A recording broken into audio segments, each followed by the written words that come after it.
So we got it propped up on the Christmas decorations, which is great because fuckity me, right? So we got the blue tape, painter's tape. Try to always use painter's tape. Please don't use masking tape. Okay, please don't use duct tape, and this is irrelevant. Why? Because duct tape is meant to hold on to things and make it secure. Masking tape is good for other applications, and something like this where this finish is maybe glued on with at the company or it's pressed on for floorboard purposes. It kind of is blue tape's made for paint, so you can peel this right off and you won't hurt it because that's it. So obviously this thing is measured real quick, 6 feet, but then you want to do it the right way, so 6 feet just for shits, and 2 lines, which is 2/16 minus this and that and that and this, and the math, do it yourself. So I have my own mathematics, and we're gonna go 36 and 1 line. Perfect. Now what we're going to do with that is we're going to transfer this piece of tape, and we're going to just go on the back here just so we have an imaginary straight line for the sink. Alright, so we got our pencil line at 3 feet. Imaginary line goes up, and there's another 3 feet. Again, listen, this is not rocket surgery, okay? Next thing you want to do is find the center of the sink. Now you can do a couple of things. You could just measure real quick, find the center, mark it, or you could just eyeball it with the center hole, which would be right around there, but I'm gonna measure it. Now you gotta be careful. You don't want to go too far back, and you don't want to go too far forward. You want to kind of go in the middle. Now with this sink, see this design? This design has a chunk here. See that? There's about 1.5 inches. So what I got to do is the chunk sits, let's see,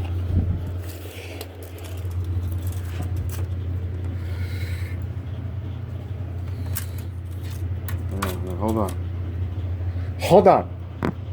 So the chunk sits at like 1.25 inches. So it's about that. So anything beyond this lip you could cut. So we're gonna find a happy place. Again, I'm gonna push it forward. I want some meat back there, so I'm gonna take 1/4 inch or so. I'd rather have more meat in the front than more meat in the back.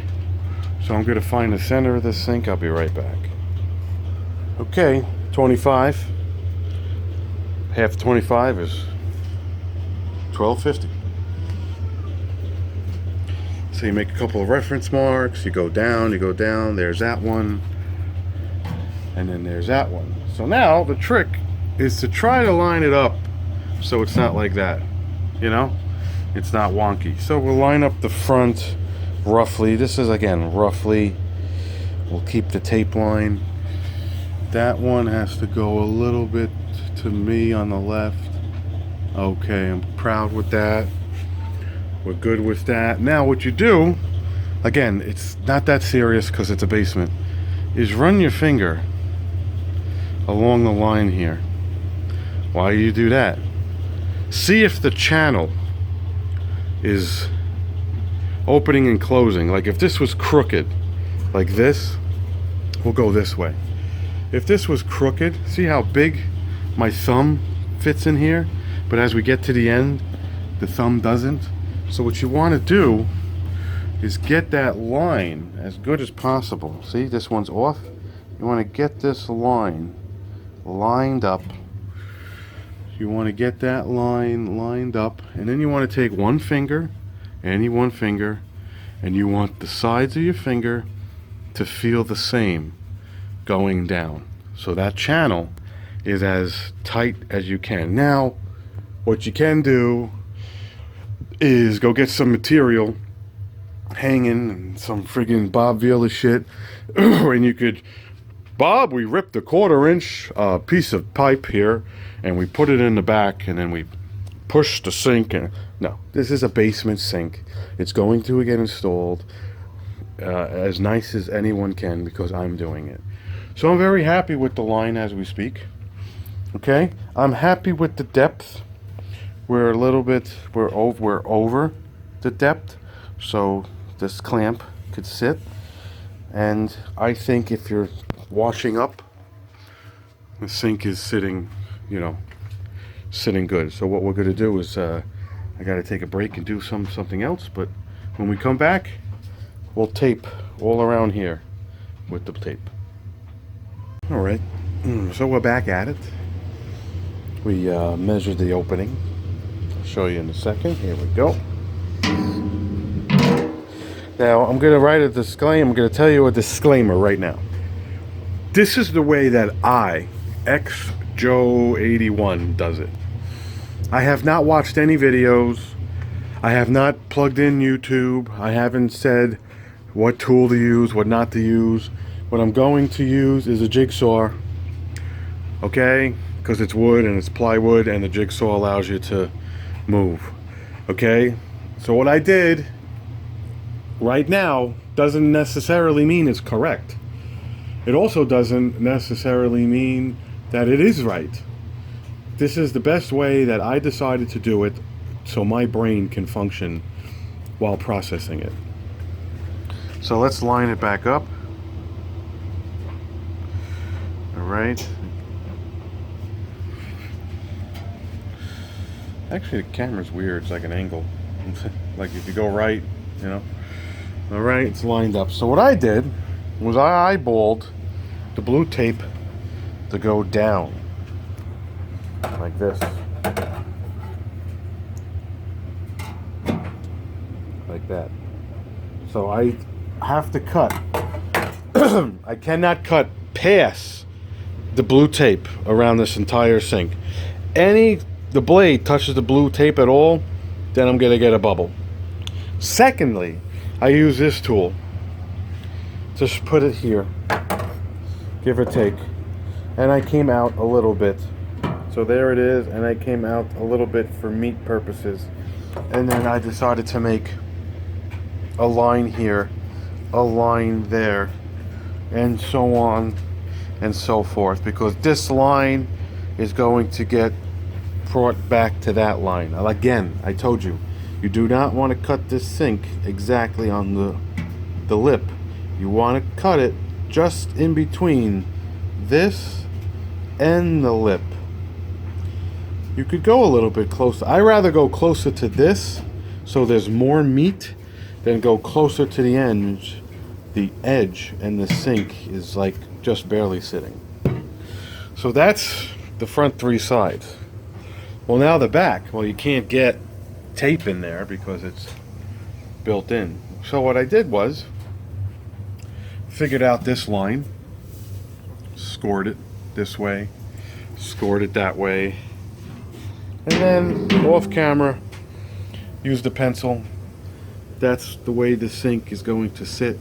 And the blue line, I left myself a note. Cut along the top of the blue tape, nothing more. So my jigsaw, other than the bend, I gotta make the bend because I made the bends here. Other than the jigsaw, it's gonna come up, it's gonna make a line from here, it's gonna come up in the wood, and it's gonna wrap around, and it's gonna meet the top of this. See the pencil? That's the meat. So it will, and then the jigsaw line is just gonna go straight like that. And then I gotta make another, and then this is going to meet into here. And that's what I'm gonna do right now. Now you could do this a couple of ways. You could just take a tape measure and measure exactly what that is. A little bit shy of 2 feet. Then you could measure a little bit shy of 2 feet. And then what I have is this job. You could, excuse me, figure out your measurement. Figure it out. See the way it's coming in nicely? Figure it out, the gap. And then what I'll do, since this is garbage, I'll probably run a Sharpie. I'll probably run a Sharpie that way because this angle, there's a Sharpie, because this angle could get in the groove. So what we're going to do is we're going to do this off camera. Okay, there's the black line, there's the bend. Worst case scenario, it doesn't work and you just chisel some out. Again, you don't want to be on the blue. You want to be on the black. So what I'll do is I'll use the black line. I won't go left or right of it. I'll use the black line and use the jigsaw. And not for nothing, the taper's pretty spot on. Back gets a little hairy. But once again, you should not see the black Sharpie because that's where the meat is. So you have better perspective of the meat coming down. The meat coming down.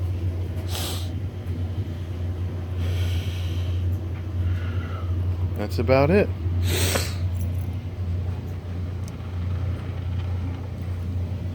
So I don't think we're going to cut this today because it's crappy and it's rainy and I don't want to get water on this thing. I don't know what it would do, but you don't want to get water on it. So what we're going to do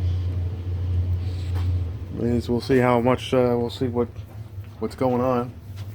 We'll just make this part one. Setting up a sink to be cut. And the next part we'll cut it and we'll install the sink top, the faucet. So hit like, hit subscribe, continue to watch please. This is going to be a 15-part series and each part's going to be 75 minutes long. Thank you much. Take it easy.